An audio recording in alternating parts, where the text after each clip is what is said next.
मैं आमंत्रित करना चाहता हूं जोरदार जबरदस्त अद्भुत कवि श्री शशिकांत जी को कि मंच पर आए और न्याय करें कविताओं के साथ। एक जोरदार ताली बजाकर के स्वागत करिए श्री शशिकांत जी का।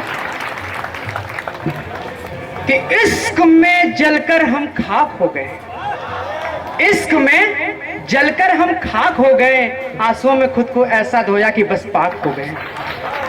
माँ वीणा वादनी को नमन करता हूँ, मंच को प्रणाम करता हूँ और मंचासीन सभी कविगणों को भी नमस्कार करता हूँ। मेरे सामने शिक्षा विभाग के स्कंद गुप्त जी हैं, उन्हें भी प्रणाम करता हूँ। अरविंद जी हैं, उन्हें भी प्रणाम करता हूँ और डॉक्टर आनंद कुमार पटेल जो मेरे भैया हैं, उन्हें भी प्रणाम करता हूँ। और मैं ज़्यादा समय ज़ाया न करते हुए सीधे अपनी कविता से जुड़ने की कोशिश करूँगा। और एक बार तालियां वालियां बजाओ तो फिर मज़ा आए जोर से, ताकि यहाँ के लोगों को पता चले ना कि 80 घाट पे कवि सम्मेलन हो रहा है। ठीक है, चलो। कि इसको भी पढ़ा था, महताब भी पढ़ा था, कि इसको भी पढ़ा था, क्या बात है, क्या बात है। महताब भी पढ़ा था, किताबों के अंदर रख कर गुलाब भी पढ़ा था। बाप रे बाप, यार बहुत हुआ हो रहा यार, लगता है बीएचयू के सभी छात्र यहीं पे हैं। नहीं नहीं, कुछ घर पे नहीं, अच्छा। और यहाँ पे मातृशक्ति बैठी हैं भैया, यहाँ लड़कियां भी बैठी हैं, कुछ माताएं बहनें।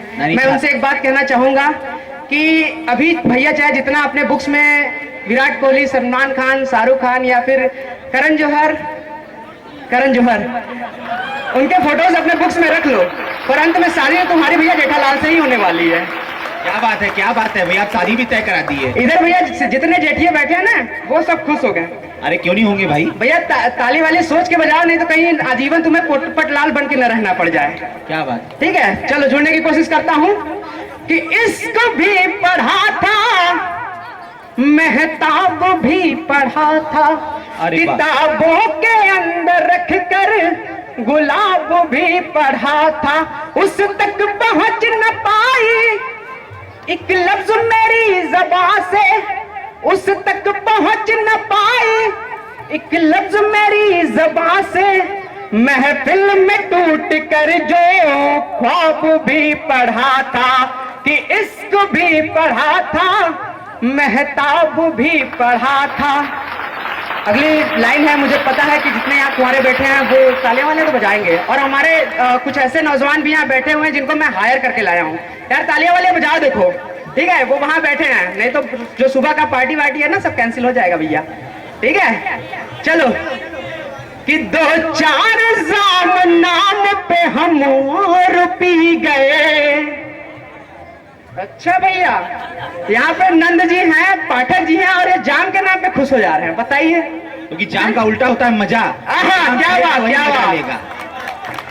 कि 2-4 जाम नाम पे हम और पी गए। मेरी अगली पंक्ति पे मैं ये दावे के साथ कह रहा हूँ, यहाँ जितने भी नौजवान बैठे हैं वो तालियां से, ये जो पूरा सदन है, वो जो पूरा घाट है उसे गुंजित कर देंगे। कि 2-4 जाम नाम पे हम और पी गए, छुआ जो उसने होठ तो मदहोश हो गए। अरे देखा ही बोला था ना हमने, लेकिन ना भैया छुआ जो उसने, बहुत पहली शादी हो गई है। चलिए भैया इतने, अरे वाह भैया इतने जल्दी में थे कि माला एकदम मतलब डाल के चले गए। अगर इनको मतलब ज्यादा न मिलता होता तो चढ़ा देते साहब। आरती भी लाते हैं, आरती भी। चलिए। कि छुआ जो उसने होठ तो मदहोश हो गए, जब पास थे तो कोई हमें जानता नहीं। मैं इनके दर्द पढ़ रहा हूँ भैया, कि जब हम लोग पास होते तो कोई नहीं जानता, सिर्फ मोहल्ले वाले जानते हैं। ठीक है, कि जब पास थे तो कोई हमें जानता नहीं, अब दूर है तो लोगों में मशहूर हो गए। कि छुआ जो उसने होठ तो मदहोश हो गए। मुझे लग रहा है अब पूरा सदन जो है थोड़ा सा गर्मा गर्म माहौल में आ गया है। बिल्कुल, लोकसभा आ गई है। अगर आपकी इजाजत हो तो भैया 4 लाइन और पेश करूं। अगर इजाजत भी नहीं होगा ना तो भी मैं पेश करूंगा, क्योंकि बहुत ही निहायत ही। चलिए, बहुत बहुत धन्यवाद आपका। क्या बात कि कोई क्या बात, बड़े मतलब हमारे जो संचालक महोदय हैं बहुत ही एकदम मतलब मस्त मौला आदमी है और बड़े क्या कहते हैं उसको कि हर घाट का पानी पिए हुए हैं। अब हम यहाँ पे आए बनारस में तो पहली बार इनसे मुलाकात हुई और हमें बताया गया कि ये बहुत बड़े कवि हैं साहब। तो हमने सोचा कि भैया श्रृंगार रस के कवि, हमने इनके पास आए, हम इनके पास बोले कि हमको श्रृंगार सीखना है साहब, बता दीजिए कि हम क्या करें। तो ये कहते हैं कि जो 80 घाट के बगल में रविदास पार्क है वहां चले जाओ। अब देखिए ये बनारस का प्यार है पार्कों में ही मिलता है। मतलब बनारस में सिर्फ दो ही चीजें फेमस है भैया।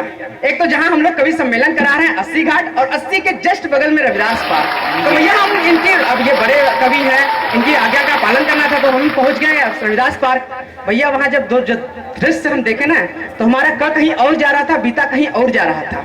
तो भैया काफी मेहनत करके उसको समेट के हम अपने पास लेके आए और फिर क्या कहते हैं कि उसको अपने पास लेके आए और अभी आपके सामने वो कविता है उसको मैं प्रस्तुत करना चाहूंगा अगर आपकी इजाजत हो तो। इजाजत है? इजाजत है, इजाजत है। बहुत सही। पूरा लोकसभा भी तैयार है, विधानसभा खड़ा हो गया है। बहुत बहुत धन्यवाद। कि कोई सपने हमारे यूं न ऐसे तोड़ ले जाए, वाह। कि कोई सपने हमारे यूं न ऐसे तोड़ ले जाए, किनारे तक पहुंचकर वो सफीना मोड़ ले जाए, कि किनारे तक पहुंचकर वो सफीना मोड़ ले जाए, कि बरसों से छुपा कर हमने जिसको दिल में रखा है। भैया ये आपके दर्द पढ़ रहा हूँ कि बरसों से छुपा कर हमने जिसको दिल में रखा है, उसे हमसे छुड़ा कर कैसे कोई और ले जाए। क्या बात है, क्या बात है, जबरदस्त। बोले थे ना भैया कि सबसे ताली बजवा देंगे। क्या बात है। ठीक है कि उसे कैसे छुड़ा कर हमसे कोई और ले जाए, कि जिनका ख्वाब हूँ मैं अब, कि जिनका नूर हूँ मैं अब। मेरे भैया यहाँ बैठे हुए हैं श्री शक्ति सिंह पटेल, शक्ति सिंह, और उनके सामने मैं ये कविता पढ़ रहा हूँ और श्रृंगार रस पढ़ रहा हूँ। मुझे डर भी लग रहा है क्योंकि बाद में मार पड़ने वाली है। शक्ति सिंह पटेल ही, वो पावर सिंह पटेल है। वो नहीं, पावर सिंह उनके बगल में बैठी है, भाभी वहाँ बैठी हो हमारी। अच्छा क्या बात है, तो उनका भी पावर ले लिया आपने। चलिए कि जिनका ख्वाब हूँ मैं अब, कि जिनका नूर हूँ मैं अब, कि उनका नाम कैसे लूं बहुत मजबूर हूँ मैं अब, कि जिनका ख्वाब हूँ मैं अब, कि जिनका नूर हूँ मैं अब, कि उनका नाम कैसे लूं बहुत मजबूर हूँ मैं अब, कि जिनका ख्वाब हूँ मैं अब, कि जिनका नूर हूँ मैं अब, उनका नाम कैसे लूं बहुत मजबूर हूँ मैं अब, कि जिनके साथ जीने की भी कैसी कसम खाई थी, कि जिनके साथ जीने की भी कैसी कसम खाई थी, कि उनके पास हूँ मैं अब, कि उनसे दूर हूँ मैं अब। क्या बात है, क्या कि बात है। उनके पास हूँ मैं अब, कि उनसे दूर हूँ मैं अब। ये आपको पता ही नहीं है। अब क्या बताएं साहब, हम अपनी बात नहीं कर रहे हैं, हमने पहले ही कहा कि हम अपनी बात नहीं कर रहे हैं। हम यहाँ जो बैठे नौजवान पीढ़ी है उनकी बात कर रहे हैं, ये उन्हीं के लिए है। अच्छा साहब, एक केजरीवाल है अपना दिल्ली में, मतलब बड़ा ही इपिक बंदा है। देखिए केजरीवाल दिल्ली में है लेकिन वाल सबके हृदय में है। अरे पता है। तो वो क्या हुआ कि भैया वो एक लौता बंदा है देश में जो कह रहा है भ्रष्टाचार खत्म करो, भ्रष्टाचार खत्म करो, भ्रष्टाचार खत्म करो। क्या करोगे? पश्चिम से संस्कार खत्म करो, संस्कार खत्म करो। अब भैया हम भी बड़े भावुक हुए, हमने उनसे पूछ लिया। ऐसे क्या देख रहे हैं भैया, पूछ लिया, बड़े आदमी है। हमने मोदी जी से सीखा भैया कि झूठ चाहे जितना भी बड़ा बोलो, विजन बड़ा होना चाहिए। क्या बात है, क्या बात है। ठीक है, तो हम भी बता रहे भैया, उनसे मुलाकात होगी, हमने पूछ लिया कि भैया काहे भ्रष्टाचार खत्म करो। अब साहब की अभी तो उनसे हमने कहा कि इतने सालों से हमने मतलब पाल पोस के बड़ा किया है, अब हमारी जब खाने की बारी आ रही है तो आप कह रहे हो भ्रष्टाचार खत्म करो। तो हमारे यहाँ सामने शिक्षा विभाग के श्री स्कंद गुप्त जी बैठे हैं, अरविंद जी बैठे हैं। मैं उनसे कहना चाहूंगा कि भ्रष्टाचार कहाँ तक है। एक छोटी सी बात मैं बताना चाहूंगा कि एक बार कोर्ट में एक पेशी चल रही थी, दो वकील थे, दलीलें लड़ रहे थे। अब एक वकील कहता है कि भैया हमारे जो संविधान है उसके क्या कहते हैं जो रूल बुक है, उसके बुक के पेज नंबर 15वें के नियम के अनुसार जो मेरा मुवक्किल है वो बेगुनाह है, उसे बाइज्जत बरी किया जाए। अब जज साहब खुश हुए, बोले कि बुक पेश की जाए। अब बुक आई और जज साहब ने सीधे पेज नंबर 15वां खोला, वहां पे जो चूरन छाप 2000 के 5 नोट। तो अब जज साहब खुश हुए, उसको तुरंत अपने दराज में डालते हुए बोले कि वकील साहब ऐसे 5 सबूत और पेश किए जाए। तो यहाँ तक है भ्रष्टाचार। अब क्या किया जाए, साहब मैं इससे ज्यादा कुछ कह नहीं सकता भ्रष्टाचार के बारे में। अब बिना भ्रष्टाचार के मैं रह नहीं सकता, ऐसे ज्यादा मैं कुछ कह नहीं सकता। क्या भारत है भाई। क्या बात। और अभी ताल ठोक ठोक के भैया हमारे कहाँ गए, अमन जी, मतलब इनका शरीर देखिए, बंदे का शरीर देखिए, मतलब शरीर नहीं जमीर देखिए, जमीर। अरे जमीर की बात कर रहे हैं, इतना तेज हवा बह रहा था, हम सोचे कि ये मतलब जब ये उखड़ा तो हम सोचे कि भैया पहले उनको बचाओ कहीं वो न उड़ जाए। तो अब ये बहुत बड़ी बड़ी बातें कह रहे थे कि पाकिस्तान को पे हमला कर दो, जो भी कर दो, जो भी कर दो, लेकिन हम तो कहते हैं भैया पाकिस्तान मांग रहा है कश्मीर, उसको नहीं देना चाहिए। हम तो कह रहे भाई पाकिस्तान कश्मीर दे दो, हम कह रहे दिल्ली भी दे दो, ये अपना लखनऊ भी दे दो और बनारस भी दे दो, और जो राजधानी हो वो काशी बना दो, हमारा ये कहना है भैया। तो ये अब इनके लिए ज्यादा मैं कहूंगा नहीं, भ्रष्टाचार के लिए बस 2 लाइन में कहने की कोशिश करूंगा कि आजकल फुनगी के पत्तों में वो रवानी नहीं है। साहब हम IIT कानपुर में गए थे, काव्य पाठ करने के दौरान मैंने देखा कि वहां कुछ तिलकधारी नौजवान थे, उन्होंने तिलकधारी थे और गिरवा वस्त्र धारण किए थे, लेकिन जब काव्य पाठ के शुरुआत में उन्हें वंदना करना था, आए तो उन्होंने कहा भद्र जेवली मेरे या मोहम्मद, तब लगा कि हिंदुस्तान यहाँ पे जिंदा है।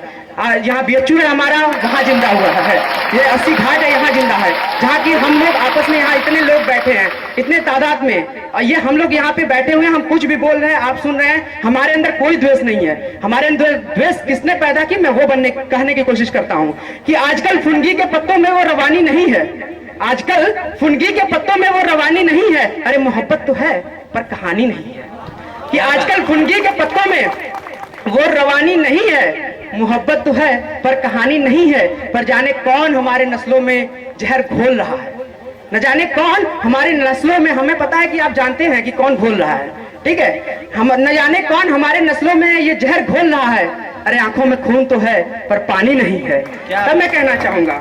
और अगर आपकी इजाजत हो तो एक और पंक्ति आपको समर्पित करूं। लुटा दो बाप की दौलत, कुटानी हो तो ऐसी हो, लगा दो आग पानी में, जवानी हो तो ऐसी हो। क्या बात। हम बोले ना हमारे संचालक महोदय बड़े ही अनुभवी आदमी हैं, ठीक है, कि एक और शायरी पेश करना चाहूंगा, इसके बाद मैं आपको सीधे अपनी कविता से जोड़ना चाहूंगा कि दिल में छुपा हो चोर मगर, दिल में छुपा हो चोर मगर आंखों में पानी तो है, कि दिल, अरे वाह, मतलब यार से आवाज आई लिखा, क्या बात, अकेले अकेले भैया, हमसे कह दो हम बोलेंगे, क्या बात है?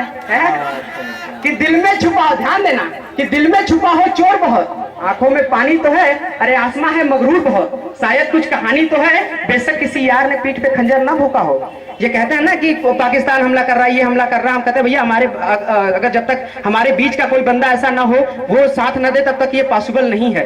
तब मैं उनके लिए कहना चाहूंगा कि न जाने ये बेशक किसी यार ने पीठ में खंजर न भोंका हो, बेशक किसी यार ने पीठ पे खंजर न मारा हो, उस खंजर पे उसके हाथ की निशानी तो है, तब मैं कहना चाहूंगा। और इसी के साथ मैं अपने जो कविता है उससे जोड़ना चाहूंगा, और मैं चाहूंगा भैया कि एकदम मैं तरन्नुम में सुनाता हूँ, ठीक है, तो उसके साथ जुड़ने की कोशिश करिएगा, तालियों के साथ, ठीक है, इजाजत हो तो भैया सुनाएं। अरे पूरी टाइम है ना, पूरी, हाँ एकदम, चलिए लगे रहिए रविदास पार्क में।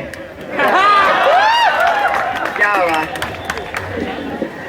बहुत बहुत धन्यवाद आपका। अच्छा, रविदास के नाम पे धन्यवाद दे रहे हैं, क्या बात है, ये देखिए भैया हम गए नहीं, लग रहा है आपको बड़ा एक्सपीरियंस। अरे क्यों नहीं भाई, आपसे उम्र में बड़ा जो हूँ। अरे वाह, चलिए, कि आंसू आँखों के यूं ही निकल जाने दो, वाह करो भैया। और जो हम जिनको बुला के लाए ना, ताली वाली बजाओ यार, देखो पेमेंट रह जाएगी अभी, ठीक है, जो वाह नहीं करेगा उसकी शादी आदि की गारंटी नहीं है। चलो, कि आंसू आँखों के यूं, ये कहाँ खसक लिए भैया अभी भैया, अरे मतलब लग रहा है कुछ इमरजेंसी है। बिल्कुल बिल्कुल, अच्छा, मतलब आंसू, आंख में आंसू क्या आया वो खसक लिए, लग रहा है कि कोई याद आ गया, इतना तगड़ा है मेरा गीत। चलिए ध्यान दीजिएगा, कि आंसू आँखों के यूं ही निकल जाने दो, प्यार बसंती हवा सी बहक जाने दो, ये समय लौट करो। मैं इस क्षण की बात कर रहा हूं जब हम आप एक दूसरे से मुखातिब हो रहे हैं, मैं आपके ही बीच का गीत गा रहा हूं और आप उस पर तालियां बजा रहा हूं, तब इस क्षण के नाम है कि ये समय लौट करो, फिर न आएगा कभी, मैं यूं सिमटूं तुम्हीं में सिमट जाने दो, आंसू आंखों के यूं ही निकल जाने दो, कि कृष्ण आलिंद है, राधा प्रतिबिंब है। बोलो बाके बिहारी लाल की जय। वाह करते रहो भैया, ठीक है, नहीं तो मजा नहीं आएगा। तालियां एक बार जोर से बजाओ यार। कि कृष्ण आलिंद है, राधा प्रतिबिंब है, उर्मिला का समर पर सदा चल रहा, प्रीत की रीत में मीरा जोगन हुई, प्रीत की रीत में मीरा जोगन हुई, गीत विरह की हमें गुनगुना जान दो, आंसू आंखों के यूं ही निकल जान दो, कि चूड़ियों की खनक टिकुलियां बोलती। क्या बात है, क्या बात है। आहा, कि चूड़ियों की खनक टिकुलियां बोलती, रात सूनी पड़ी सिसकियां बोलती। क्या बात है, क्या बात है। अरे भैया कैमरा वाले मैन भैया एकदम जब से देख रहे हैं तब से खड़े हैं। भैया बैठ जाओ, कहीं पाँव भारी ना हो जाए, ठीक है, बैठ जाओ, ठीक है। कहाँ थे हम भैया, हमको बुलवा देते हो आप लोग? नहीं, आप कैमरा पे थे। हैं? हाँ, कि चूड़ियों की खनक टिकुलियां बोलती, रात सूनी पड़ी सिसकियां बोलती। और हमारे कवि कुल के एक बड़े कवि हैं कुमार विश्वास जी ने, उन्होंने कहा कि फिर मेरी याद आ रही होगी, फिर वो दीपक बुझा रही होगी। अरे जिस्म चादर सा बिछ गया होगा, जिस्म चादर सा बिछ गया होगा, रूह सिलवट हटा रही होगी। तब मैं कहता हूं कि चूड़ियों की खनक टिकुलियां बोलती, रात सूनी पड़ी सिसकियां बोलती, हम तो आकर बसे ऐसे परदेस में, हम तो आकर बसे ऐसे परदेस में, कि याद करती है जब हिचकियां बोलती, याद करती है जब हिचकियां बोलती, कि रूप उसका सदा आंखों में रहा।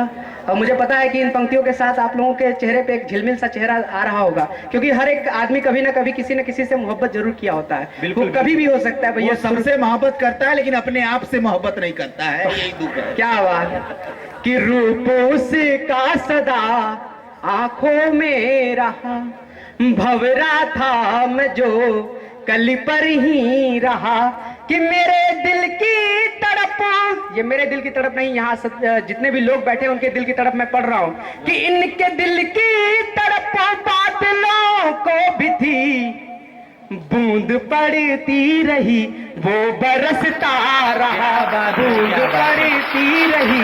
और इस गीत के मैं आखिरी बंद पढ़ता हूँ, और आपकी तालियों के साथ मैं चाहूंगा कि इस गीत का आखिरी बंद हो, कि मेरे नज्म भी फना उस पर हो गए, वाह, मेरे नज्म भी फना उस पर हो गए, मेरे नज्म भी फना उस पर हो गए, कि ख्वाब मेरे थे जो उस तक हो गए, कि गीत लिखे हैं जो उसके प्यार में, कि गीत लिखे हैं जो उसके प्यार में, प्रेम रस महफिलों में बरसा जान दो, आंसू आंखों के यूं ही निकल जान दो। क्या बात है। अरे रे क्या बात है, क्या बात है। एक भोजपुरी में कहावत है कि बात पर बात। और ये आखिरी गीत मैं आप लोगों के सामने प्रस्तुत करना चाहूंगा, और इसमें भी आप इसी ऊर्जा के साथ जुड़िए, तो फिर मुझे और ऊर्जा आएगा, क्योंकि हमारी ऊर्जा का स्रोत आप ही हैं। आपको इनकी ऊर्जा का अंदाजा नहीं है, ये आपसे ज्यादा ऊर्जावान है, मौका नहीं मिला। चलिए, क्या बात आपको मौका मिला है। ध्यान दीजिएगा, कि हर बार तराना गाऊंगा, ये मेरे जीवन की जो कहते हैं ना कि अब तक मैंने जो लिखा है वो सबसे सुंदर गीत है, और इसमें मैं आपका साथ चाहूंगा तालियों के साथ, कि हर बार तराना गाऊंगा, हर बार फसाना गाऊंगा, हर बार तराना गाऊंगा, हर बार फसाना गाऊंगा, गाऊंगा। वो जब हंसकर शर्माएगी उसका शर्माना गाऊंगा। वो मुक्त महक सी बिखरेगी, वो मुक्त महक सी बिखरेगी, उसका बिखराना गाऊंगा। वाह वाह वाह। कि हर बार तराना गाऊंगा, हर बार फसाना गाऊंगा। कि जो हीरो मेरी हो जाए तू। अरे बाप, रेखा जी एक ही लोग नहीं है यहाँ पे, हम भी हैं, ध्यान दीजिए। मैंने हीर की हीरा का मुझे जरूर पहना ठीक दिया है, है। मतलब क्या बताएं, मौका मिला नहीं कि चलिए कोई बात नहीं। कि जो हीरो मेरी हो जाए तू, मैं रांझा तेरा हो जाऊंगा। जिस्मों को रूहों से छूकर सांसों में सिलवट लाऊंगा। बेदर्द जमाना क्या जाने। एक कवि कुल के हमारे बड़े शायर हैं विष्णु सक्सेना जी, उन्होंने कहा कि ये हमें क्या संभालेंगी इस भीड़ में। लड़कियों के लिए कह रहा हूँ, लड़कों की तरफ से, कि ये हमें क्या संभालेंगी इस भीड़ में जिनसे अपना दुपट्टा संभलता नहीं। वाह वाह, कोशिश करूंगा। कहाँ थे भैया? अरे वही जहाँ कुछ संभले नहीं भाई। चलो। कि जो हीरो मेरी हो जाए तू, मैं रांझा तेरा हो जाऊंगा। जिस्मों को रूहों से छूकर सांसों में सिलवट लाऊंगा। बेदर्द जमाना क्या जाने इस प्रेम सरल परिभाषा को। कि दिल में खंजर गहरा जितना, ये लड़कियां होती हैं ना, दिन भर चाहे जितना परेशान करती हैं, दिन भर मतलब एकदम तकलीफ दे देती हैं। इसका जो अभी हमारे श्रृंगार रसा कवि थे, क्यों तकलीफ देती हैं? तो मैं बता रहा हूँ ना भैया, कह लेते हैं। तो क्या होता है कि चाहे जितना हमें परेशान करती है, रात जब 10 बजता है तो एक मैसेज आता है 5 अक्षर का, उस पर लिखा होता है सॉरी। तब हम लड़के क्या कहते हैं, सुनिएगा। कि दिल में, कहाँ थे साहब? अरे दिल में थे। कि दिल में खंजर गहरा जितना, उसे हंस कर गले लगाऊंगा। हर बार तराना गाऊंगा, हर बार फसाना गाऊंगा। और इस कविता के मैं आखिरी बंद पढ़ रहा हूँ, और ये मेरे दिल के, आपको नहीं पता नेता बोलते कि हर बार बहाना बनाओ। क्या बात, मतलब ये एकदम सच्चे में व्यंग्यकार आदमी ने बैठा रखा है। बिल्कुल बिल्कुल बिल्कुल। चलिए, मैं आखिरी बंद पढ़ना चाहूंगा, और इसी बंद के साथ मैं आपसे विदा लेना चाहूंगा। और मैं चाहूंगा कि आप तालियों के साथ मुझे विदा करें। तब मैं कह सकता हूं गर्व से कि मैंने, कहते हैं ना, जहाँ की पैदाइश हूँ वहाँ पे मैंने आज काव्य पाठ किया। 80 घाट पे, यही नगवा में मैं रहता था। अरे बहुत, अरे मतलब ये देखिए वो है, मतलब पीछे से देखिए इस समय बहुमत नहीं है। इस समय देश में माला का लाला पड़ा है, आपको मिल रही है, लेते रहिए। अरे वाह, क्या बात भैया। अगर मतलब यही है वो जो बैग से सरकार चला रहे हैं। अच्छा, ठीक है, तो हम कहाँ थे? आखिरी बंद पे, विदाई की तरफ से। विदाई की तरफ। अरे भैया इतना जल्दी विदा करें? आप ही कह रहे हैं कि हम विदाई चाहते हैं। विदाई तो कल गौना में होती है। क्या बात। और मैं चाहूंगा कि आप तालियों के साथ मुझे विदा करें। आखिरी बंद है कि एक यार बसर पुराना था। तालियां वाले बजा के विदा करो, हमने कह दिया था पहले ही। ठीक है, कि एक यार बसर पुराना था, हमराह बसर पुराना था। जिसकी तस्वीर यूं दिल में है, वो प्यार बसर पुराना था। चिट्ठी मेरे तकिए नीचे। श्री स्कंद जी, मैं बता दूं कि आज के जो नौजवान है यहाँ मोबाइल वोबाइल लेके खड़े हैं, उनको मतलब चिट्ठी पत्री से कोई मतलब नहीं है। मैं आपकी तरफ से इन नौजवानों को बताना चाहूंगा। हमारे कवि कुल के एक बड़े शायर हैं उदय प्रकाश जी, उन्होंने कहा कि हर फैसले होते नहीं सिक्के उछाल के। वाह वाह। हर फैसले होते नहीं सिक्के उछाल के, ये दिल के मामले हैं जरा देखभाल के। अरे इन मोबाइल के दौर के आशिकों को क्या पता, इन मोबाइल के दौर के आशिकों को क्या पता कैसे कलेजा रख देते थे हम खत पर निकाल के। तब मैं पढ़ता हूँ कि चिट्ठी मेरे तकिए नीचे दिन रात से सखियां लेती हैं। कि चिट्ठी मेरे तकिए नीचे दिन रात से सखियां लेती हैं। कि वो खत भी यार पुराना था, वो खत भी यार पुराना था। पैगाम बसर पुराना था, एक यार बसर पुराना था, हमराह बसर पुराना था। बहुत बहुत धन्यवाद आपका इतने मन से सुनने के लिए। ऐसे श्रोता मुझे कहीं नहीं मिले, मैं दावे के साथ करता हूँ। बहुत बहुत धन्यवाद। और एक बार इसी क्रम में मैं धन्यवाद देना चाहूंगा पीडिट्स मेमोरियल ट्रस्ट का, जिन्होंने हम लोगों को ये मौका दिया कि हम इस मंच पे आके अपनी बातों को आपसे कह सकें। और हम जैसे वो अनाथों को एक घर देते हैं, उनको भी मैं धन्यवाद देना चाहूंगा, क्योंकि हम लोग भी अभी नवांकुर हैं और अनाथ हैं एक तरह से। उन्होंने भी हमें अपने गोद लिया और हमें अच्छे मंच पे लाया, तो मैं उनका भी बहुत बहुत धन्यवाद देना चाहूंगा। बहुत बहुत देखिए बाबा विश्वनाथ की नगरी में कोई अनाथ नहीं होता है। बिल्कुल नहीं। और आपने जो बात कही, मैं कहना चाहूंगा, लड़कियों पर आपने बहुत ज्यादा टिप्पणी की। मैं छात्राओं की तरफ से एक बात कहना चाहूंगा कि फूल कैसे दिलकश हैं तितलियां समझती हैं, और लड़के कितने दिलबर हैं लड़कियां समझती हैं। खाली मीठा मीठा बोलने से नहीं चलेगा, क्योंकि मैं जब छोटा था तो मेरे परदादा एक बात कहते थे, आपको जानकर आश्चर्य होगा, मैं 7.5 साल तक गूंगा था, मुख बधिरों वाले स्कूल में पढ़ा हूं, आज बोल रहा हूँ। चलिए कोई बात नहीं है। एक बात कहना चाहूंगा कि ब्राह्मण पति होता तो विद्या का प्रचार करता। अभी 1 हफ्ता पहले आपने पेपर में देखा था कि गांधी जी को किसी ने बनिया कह दिया, तो उस पर राजनीति हो रही थी। मैं उस पर एक बात कहना चाहूंगा कि ब्राह्मण पति होता तो विद्या का प्रचार करता, क्षत्रिय पति होता तो युद्ध में वार करता, ईसाई पति होता तो हर लोगों से प्यार करता, तुर्क पति होता तो दिखाता तुर्कानियां, और सिख पति होता तो कुठार लिए खड़ा रहता। एकता भक्त बनिया, खाए धनिया, बेचे धनिया, लंदन के रनिया, और कहे मुख से बचनिया कि पूरा लंदन के हिला दहलस भारत का एक बनिया। उस व्यक्ति का नाम महात्मा गांधी था। वो 20वीं शताब्दी में आए थे और 21वीं शताब्दी में एक और बनिया आ गए, नरेंद्र मोदी साहब पूरे विश्व को हिलाने का काम कर रहे हैं।